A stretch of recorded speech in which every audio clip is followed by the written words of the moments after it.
So, Lionsgate. Lionsgate 8-8. Yes, it rhymes. It's pretty cool like that, isn't it? Yeah, this is not a typical time that you'll hear a week ahead astrology because we're like midweek, right? So August 8th through 11th, 2025, that's what this video is about, starting with Lionsgate. And what even is Lionsgate? You might be wondering, what's this Lionsgate stuff, you know? Well, a couple years ago, I made a video about it. Want to hear it? Here it goes. No, I'm not going to tell you everything I said in that video, but it was the first I'd heard of Lionsgate. And there are certain days of the year which have like repetitive numbers, like 1111. And a lot of these are like considered special dates because they're like portals. But this one, Lionsgate, which I was a little, I don't know, what's the word? Skeptical of at first. I realized after I researched it a little bit more, it has to do with something very, very ancient. So I'm going to tell you exactly what that means, and then we're going to get into the rest of the astrology. Okay, we're going to go way back to ancient Egypt. This is about the heliacal rising of Sirius. This is called Sopdet. God, I'm just butchering that. Sopdet, Sopdet. Around late July or early August. That's when it marked the Nile's flooding. So this was a life-giving event for the Egyptians. It brought fertile crops. It brought their survival. So that's where Lionsgate has its, it has its roots. This was their time to honor the deities like Isis and Sekhmet. Sekhmet, that was the lion-headed goddess of power and healing. So that's where we're coming from here. It also has to do with this rising of a very powerful star, one of the brightest star in our sky, Sirius. And correct me if I'm wrong, but from my other video, I kind of remember that the sun and Sirius are twins, are binary kind of stars. In Egypt, there were temples that were built to collect Sirius's first light at this period. And in the alignment with the sun, that symbolized these new beginnings. The modern Lionsgate, what we're talking about now, uses that Sun-Sirius alignment to focus on personal empowerment, fresh starts. Another new cycle is starting, and this is a cycle of abundance, okay, fertility. What I'm trying to say here is that we can prepare for a time of abundance by using the Lionsgate portal. Things are going to kick off. This is like a new year. If you want to restart your year anytime you want, why not? Why not? Why not? Sun in Leo is aligning with Sirius, and that is to bring up our confidence, our bold intentions, very Leo stuff. It's like we're standing at the edge of something and we're ready to plant something for this next year ahead until next August. So you can restart your year anytime you want. You don't need to wait for January. I'm going to tell you a little story. Okay. I live in a very rural area. We grow avocados in this area of California. My mom also lives pretty close. She lives like 15, 12 minutes away.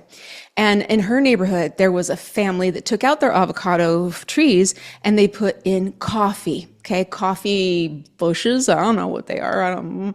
But they were trying to grow coffee, and those are such expensive plants. A little coffee plant is very, very expensive. It's a very finicky. They had to have like all sorts of stuff set up in the infrastructure to keep those plants alive, to keep them happy. And so somebody was meticulously taking care of these coffee plants, their little coffee plantation. They sold their house. And so somebody else lives there now, and the whole entire thing is overrun with weeds. These beautiful plants that somebody had like loved, they're no longer loved. Let's just put it that way. Our will is integrated with whatever we put our energy into. And when we work with the land, the harvest has to do with whatever we put our energy into, however we attend to it. And this is an analogy, you can apply it to whatever, right? So whatever we put our energy into, when those coffee trees, beans, whatever, they were being loved, it was a beautiful farm. It was a beautiful coffee farm, and they were little and babies, and you could tell this was going to grow into something spectacular. The minute that person with that vision left, it was no longer something that could be harvested because the next person didn't care about it. So what's the point of saying that? That wherever we put our energy, wherever we integrate ourselves into whatever it is, that's what's going to grow. The Aquarius new moon happens the next day on August 9th. This is good timing because this is when something is being illuminated. It's a bigger picture. Aquarius, it's community. I said in my other video, it's about what community do you have? Like, who are you binding with? Who are you like, yeah, that person, that's a ride or die. This group, yeah, I can get along with them. They have the same values. I feel good about this. Because when we apply ourselves as an individual into a group, nothing better than that, because we are more powerful together than we are alone. So this moon is helping us see what maybe needs to be changed there. It really depends on where it's landing in your chart, but it's going to be pretty intense because there are intense patterns in the sky. Mars, Uranus, and Pluto, they make a beautiful trine. That's going to spark up some new ideas. This is pushing us to think differently, to act on our insights. The opposition between Mars and Saturn, it's a will. It's a matter of will. Mars is in a crap place for Mars in Libra. I'm Mars in Libra, so I can say that. It's okay. It's a difficult spot for Mars to be because it needs a partner. It needs to be balanced with somebody else, and Mars is so independent. And then Saturn is in Aries, where Mars thrives, and Saturn wants things slow. Aries is not slow. Aries is fast.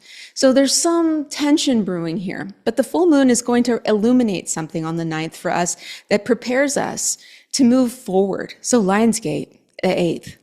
What do you want to harvest in this next year?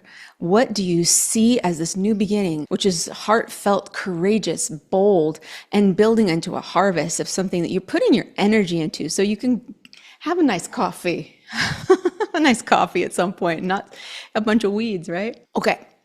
Next is August 11th. This is Mercury in Leo stationing direct. Mercury's been retrograde. It always happens for about 3 weeks. And we're running through this period where Mercury has been retrograde in Leo, and it's like this final edit before a big presentation. It needs us to, I don't know, man. Mars was retrograde there. Mercury is retrograde there. There's just something that needs to be rethought about, because when you look ahead at this minor triangle, all these big astrology things that are happening in the next year, we have to be strong in our fire signs. Why? Because that's where Aries is. That's where Saturn and Neptune are making their conjunction. That's where this independence is coming from in order to flow through to the collective. That's what I'm encouraging you to do. Mercury is in a sort of close-ish opposition to Pluto. It's already been there, okay? Mercury has gone forward and backwards and forwards, as it always does when it is retrograde, but it's not going to get all the way into a very close opposition with Pluto. It's within 3 degrees. This might bring some heated conversations, some moments of self-doubt, some revelations, honestly. I don't know. It depends on where it is, but your courage and your heart is what's being asked to be shown. Mercury is going to go direct on August 11th, and that's a chance for us to clarify our voice and our intentions, our desires, ensuring that it's authentic. It's one of those things. Mercury goes direct, and a lot of things will resolve at this point. On August 11th, we get one of the best things that happens. Venus, the lesser benefic, is going to conjoin on the same degree as Jupiter, the greater benefic. And that's in Cancer, Jupiter's exaltation, man. So we have some very happy benefics here. That intense full moon, Mercury's hiccups, okay? All this stuff that's been happening in the last few weeks. This is like coming home to a warm meal. Like you've come home and it's exactly what you wanted to eat. You don't have to do anything. Somebody takes care of all of it. You're there with your loved ones. It's just a beautiful moment. Venus and Jupiter and Cancer connecting. It's a sense of emotional security. It's optimistic. It's like the Egyptians. They're celebrating optimism. They know that Sirius has come. They know the flood is going to happen. And that means all this nutrient-dense energy is going to come into their life, and so they can grow new things. This is gratitude. This is abundance. This is a promise. So look at wherever you have Cancer in your chart. That's the area of your life that's getting this boost of, I don't know, good juju, good juice, good benefic juice, a really delicious juice. If you want to practically apply this to your life on August 8th, Lionsgate, get really specific, like about a goal that you actually want, and make that a priority. That's something you work to every day, even if it's 5 minutes. If it's starting a blog or applying for a new job or getting out of a relationship or getting into a relationship, whatever it is, wherever this happens for you, update your resume. Do a little step each day to work towards it. Like think about, I have a year until next August 8th, till the next Lionsgate, to put some seeds in the ground big time for abundance, for beauty, for something to come into your life. August 9th, the full moon in Aquarius. Reflect on what groups are you in? What kind of community do you want? What do you want to manifest? What needs to go?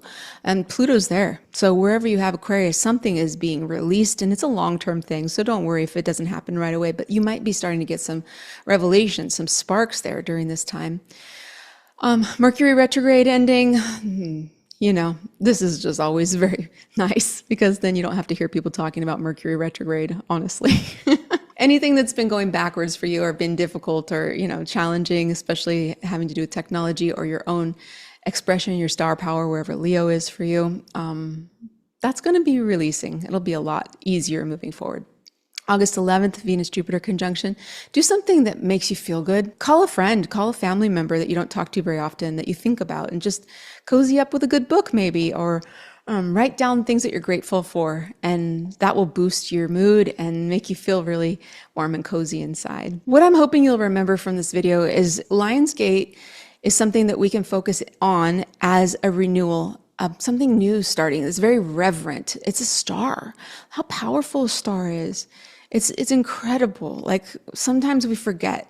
We have this miracle of existence, the fact that we're alive, that there's a sun and a moon, and they work in this beautiful function with our earth, and that we are made from stardust, So this could even just be a moment where you're reveling in that you are alive, you exist, you are beautiful, you are amazing, you are made deliberately, and that reverence, appreciation of your life, of the gratitude.